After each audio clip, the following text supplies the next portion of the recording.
जो हुआ अच्छे के लिए हुआ, जो हो रहा है अच्छे के लिए हो रहा है, और जो होगा वह भी अच्छे के लिए ही होगा। दोस्तों, हम अपनी सीमित बुद्धि से दुनिया को देखते हैं और ईश्वर की योजना को समझ नहीं पाते हैं। जब भी बुरा वक्त आता है और हम दुखी होते हैं, तब हम ईश्वर को कोसने लगते हैं, उनसे शिकायत करने लगते हैं, जबकि हमें ईश्वर पर विश्वास रखकर अपने कर्म करते रहना चाहिए। जब भी बुरा वक्त आए तो हमेशा याद रखना, इसमें भी ईश्वर ने आपके लिए कुछ बेहतर सोच रखा है, जो सही समय आने पर आपको पता चलेगा। इसलिए कभी हार मत मानिए और अपने अच्छे कर्म करते रहिए। इस बात को हम एक छोटी मगर सच्ची घटना से समझ सकते हैं। एक बार की बात है, एक पानी का जहाज समुद्र के तूफान में फंस गया था, जिसके कारण पानी का जहाज समुद्र में डूब गया और केवल एक यात्री को छोड़कर उसके सभी यात्री भी पानी में डूब गए। ईश्वर की कृपा से वह बच गया और तैरते तैरते एक छोटे से टापू पर पहुंच गया। वहां वह ईश्वर से प्रार्थना करने लगा, हे ईश्वर, कोई मुझे यहां बचाने के लिए आ जाए। पूरा दिन गुजर गया, लेकिन कोई उसे बचाने के लिए नहीं आया। फिर वह रात को रेत में ही सो गया। दूसरे दिन उसने फिर प्रार्थना की, लेकिन कोई मदद के लिए नहीं आया। इस तरह दिन गुजरते गए। वह रोज प्रार्थना करता, पर कोई भी मदद नहीं आई। 1 महीने बाद अब वह हार मान चुका था और उसने सारी उम्मीदें खो दी थीं। वह टापू में लकड़ी का एक झोपड़ा बनाकर रहने लगा। वह नारियल का पानी पीता, जंगल के फल खाता और मछलियों का शिकार करके खाता था। एक दिन उसने मछली पकाने के लिए चूल्हा जलाया, लेकिन जल्दी ही लकड़ियां खत्म हो गईं। वह लकड़ियां लेने के लिए बाहर गया और जब वह लौट कर आया तो उसने देखा कि उसके झोपड़े में आग लग चुकी थी। यह देख वह बहुत उदास हुआ और ईश्वर को कोसने लगा। उसने कहा, हे ईश्वर, आप बहुत निर्दय हो। मैंने मदद मांगी, आपने मदद नहीं भेजी। मैंने रहने के लिए झोपड़ा बनाया, आपने उसे भी जला दिया। ईश्वर, आप बहुत निर्दयी हो। वह पूरा दिन ईश्वर को कोसते रहा और रात को बाहर रेत में ही सो गया। अगली सुबह जब उसकी नींद खुली तो उसने देखा कि एक बड़ा सा पानी का जहाज उसके सामने खड़ा था। उसे अपनी आंखों पर विश्वास नहीं हो रहा था। उसने सोचा कि कोई उसे बचाने के लिए आ गया है। वह पानी के जहाज में चढ़ा और जहाज चलने लगा। उत्सुकता से उसने जहाज के कप्तान से पूछा, आपको कैसे पता चला कि इस सुनसान टापू पर मैं फंसा हुआ हूं?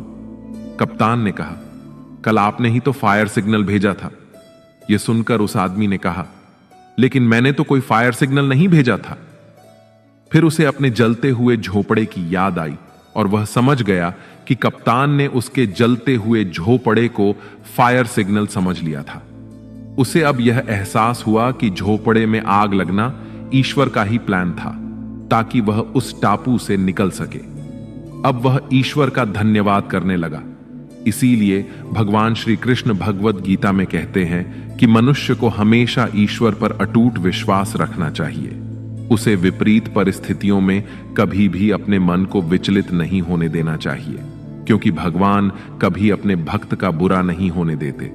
जिस इंसान के चारों तरफ नकारात्मक लोग रहते हैं, उस इंसान का मंजिल से भटक जाना तय है। श्री कृष्ण जी कहते हैं, कठिन समय में समझदार व्यक्ति रास्ते खोजते हैं और कायर व्यक्ति बहाने।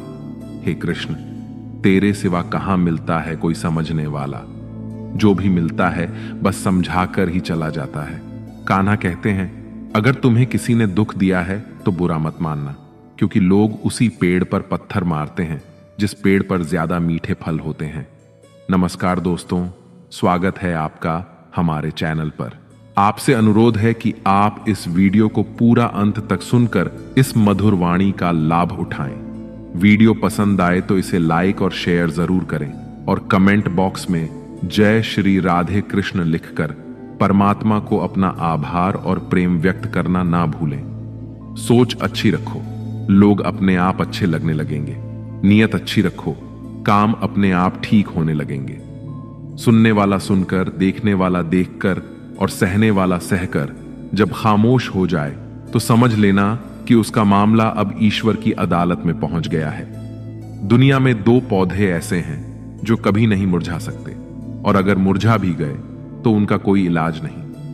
पहला निस्वार्थ प्रेम और दूसरा अटूट विश्वास। कमियां सब में होती हैं, लेकिन कोई अपनी कमी सुधारने का प्रयास करता है तो कोई दूसरों में कमी खोजता है। शिद्दत से एक भूल तो कीजिए जनाब, पूरी दुनिया जज बन जाएगी। एक बात हमेशा याद रखना दोस्तों, ढूंढने पर वही मिलेंगे जो खो गए थे, वह कभी नहीं मिलेंगे जो बदल गए थे। इंसान अपनी कमाई के हिसाब से नहीं, अपनी जरूरत के हिसाब से गरीब होता है। कौन कहता है कि बड़ी गाड़ियों में ही सफर अच्छा होता है? सच्चे रिश्ते और अच्छे मित्र साथ हो तो जिंदगी पैदल भी मजेदार होती है। बुरा वक्त तो सबका आता है, कोई बिखर जाता है तो कोई निखर जाता है। जीवन एक यात्रा है, इसे जबरदस्ती तय ना करें, बल्कि जबरदस्त तरीके से तय करें। रिश्ता चाहे कैसा भी हो, मन से होना चाहिए, मतलब से नहीं।